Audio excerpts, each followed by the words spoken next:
Okay, so OnePlus is a smartphone company that is expected by its fans to deliver flagship phones for lower prices than its competitors. But over the years, as their fans want to see wireless charging and better displays and better camera performance, it's kind of a tough place for them to be in because in order to deliver those things, they have to naturally raise the price up. So I've always been interested every year if OnePlus can deliver. And this year, with the OnePlus 9 Pro, I'm really paying attention to it because with a starting price of $970, it just squeaks in there under that $1,000 price point, and you can see the price compared to the iPhone 12 Pro Max and also the Samsung Galaxy S21 Ultra, that you're definitely going to be saving some money with this, but let's see how that performance stacks up in this review. So first, let's talk about how this phone looks. And so they sent me this morning mist color here, and this is a very glossy edition here, and you can see as I get a little bit closer here, the fingerprints on this thing get really caked up there. So I think clean, it looks really good after you wipe it off, but those fingerprints definitely start to take away from the beautiful look and finish that this has. But you are not out of luck because this phone is coming in two other colors, and that's going to be forest green and also stellar black, and these will be matte finishes, so they will be more resistant against fingerprints. But no matter which color you choose, this phone will be a very sleek phone to hold, and I do like the way the camera module is laid out, and more about the cameras in a little bit. But on the right hand side, you still have that very familiar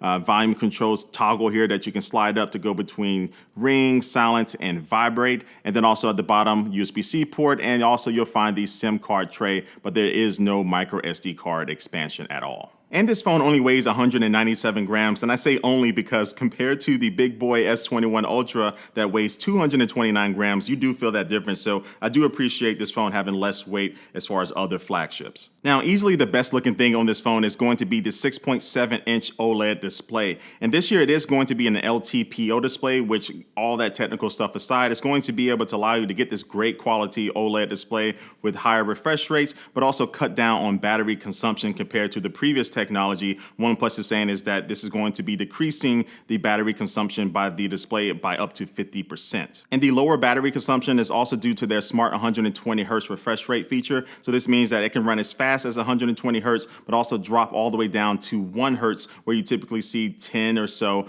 with a lot of other smartphones. But being able to get down to 1 means it's not going to be draining your battery as much. And thankfully, OnePlus has toned down the curve of the screen. So on the edge, you're not going to have as much of a drop off as you did with the 8 Pro, and I'm not mad at that at all. But man, when it just comes down to how this screen looks, I can give you all of that technical information like DisplayMate giving it an A+ rating and all that stuff. I just have to say that this is easily one of the best screens on a smartphone today, and I really can only compare it to like the Galaxy S21 Ultra as far as like brightness, the quality, the color accuracy. It just looks great, high refresh rate, looks fantastic no matter what you're doing on it. Now, it does have some kind of unique things to it that kind of put it kind of separately from other competitors out there, and that's going to be due to like their Vibrant Color Effect Pro, which is going to boost up your colors a little bit. Then also you have this motion graphics smoothing feature that really only works with like YouTube and Netflix and a couple of other apps, but that will bump up the frame rate of the video that you're watching to make things appear more smoother. Then also it does have this ultra high video resolution mode, which uses AI to make the video look better. And for my fellow gamers out there, the 9 Pro does have a 240 hertz touch sampling rate. Now, quickly what that is basically how fast the phone can recognize when you touch the screen with your finger. So basically you want this to be double the refresh rate of your phone to have some really good performance. So the fact that this is a 120 hertz display on this 9 Pro, 240 hertz for the touch sampling rate is great. And for a quick comparison, the iPhone 12 Pro comes in at 120 hertz, and the ROG Phone 5, which is a really dedicated gaming phone, comes in at a whopping 300 hertz. But OnePlus also has something new this year called Hyper Touch. Now this is rated at 360 hertz, but it's not the touch sampling rate, but I'm gonna read what OnePlus sent me word for word. And they say that this Hyper Touch can increase the syncing speed between the display and the processor by up to 6 times, thereby significantly improving the screen responsiveness when playing games. So basically, I just have to take their word on it. So when I'm playing Call of Duty, it feels fast, but unless I have like a high-speed camera comparing, different phones together to see where this HyperTouch comes into play, I really can't tell you, how much more is it doing, but I trust OnePlus on this. And something else that I leave on all the time is the always-on display, and this 9 Pro does have the brightest version of this on any phone that I have right now. And so all of these little extra display features that I'm telling you that I leave on all the time. I'm saying that because this phone has fantastic battery life too. So you have a 4500 milliamp battery inside of this phone.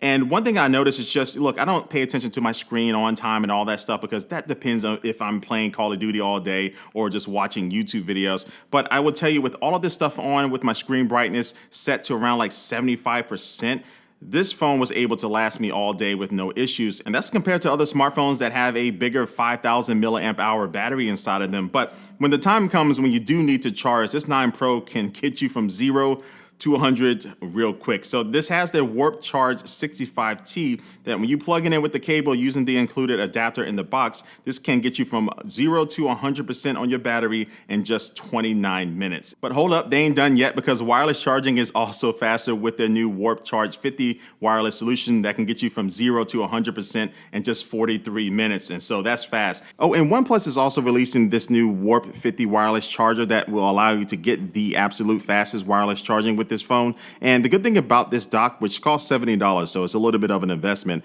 but it does also allow you to be able to charge your phone whether it's vertical or horizontal. So that may be good if you want to watch a video while you're charging at the same time. But I did run into one issue because I do have it activated in the software. So when I am charging, it activates this cool, colorful screensaver. But when I was using this wireless dock, it just could not activate it and it kept crashing on me. So hopefully they can fix that in a software update. Oh, and before I forget, this phone does also support reverse wireless charging, so you can put some earbuds or another phone on the back of them to give them some extra charge in a pinch. And now, my fellow geeks, let's talk about the cameras, starting with the photos first. So on the back, you have a quad camera setup, and you have a telephoto camera that is pretty decent. It gets you 3 times optical zoom, and I like the quality that remains when you do zoom in with that. And then also you do have an ultra wide camera, which OnePlus is pretty proud of because they say this is one of the biggest to ever ship on a smartphone. And one of the best improvements this year for the ultra wide is that on the edges, they've done a really good job at trying to eliminate a lot of the distortion that sometimes happens.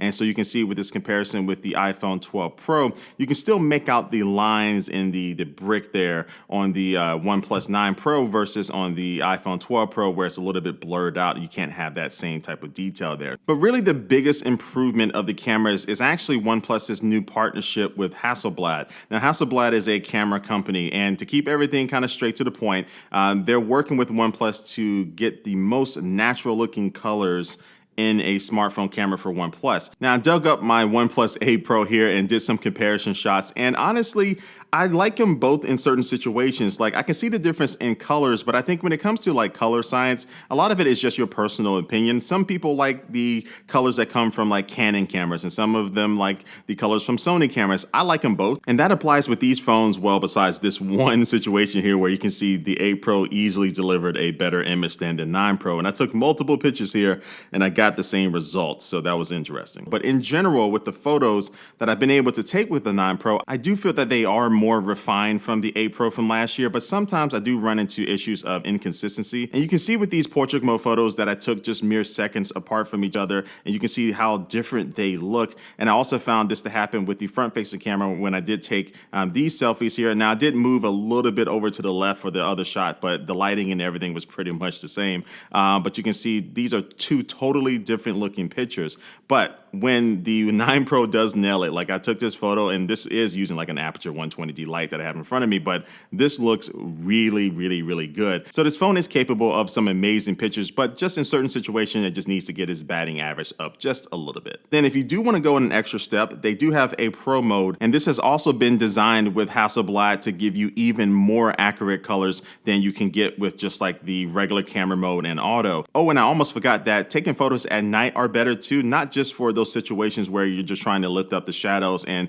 you know, bring in more light into the photo, but also how it handles where you do have a decent amount of light, like this bowling alley, but you want everything to kind of come together nicely and be more even. I think OnePlus has designed this to be better this year.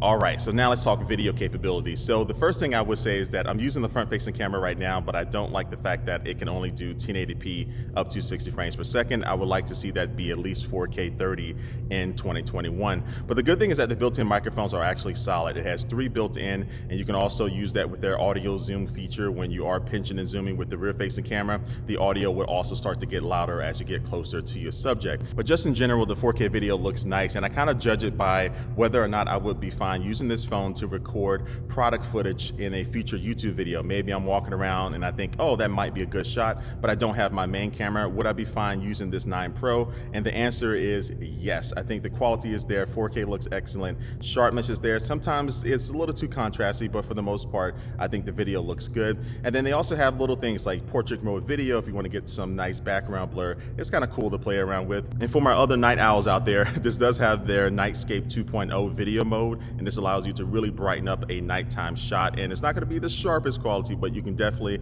get a lot more light in your footage. But they also do have a super stable mode, which you can see the difference in stabilization. You lose a little background blur, but you do get some really good stable footage. But there are 2 highlight features for video this year, and the first one is going to be that this can record 4K video up to 120 frames per second. So most phones can do 4K 60, but this 4K 120 allows you to slow down your footage to get some really nice dreamy shots without having to use the dedicated slow motion mode and lose quality. And then the second thing is going to be that this can record 8K video at 30 frames per second. Now I like that it is 30 instead of the 20 frames per second like you get on Samsung Galaxy devices. So that fits better in my timeline because I mostly record in either 30 or 60 frames per second, but the 8K looks good. And the one benefit of 8K is that if you do want to kind of crop into your video when you are editing it later, you're not going to lose a lot of quality because you have more information to work with instead of like 4K, which still looks great, but you'll just lose a little bit more compared to 8K. Also, I can say that this has the best stabilization and autofocus from a smartphone that's recording 8K, and also the 9 Pro doesn't seem like it's struggling at all when I am recording, and that Snapdragon 888 is definitely coming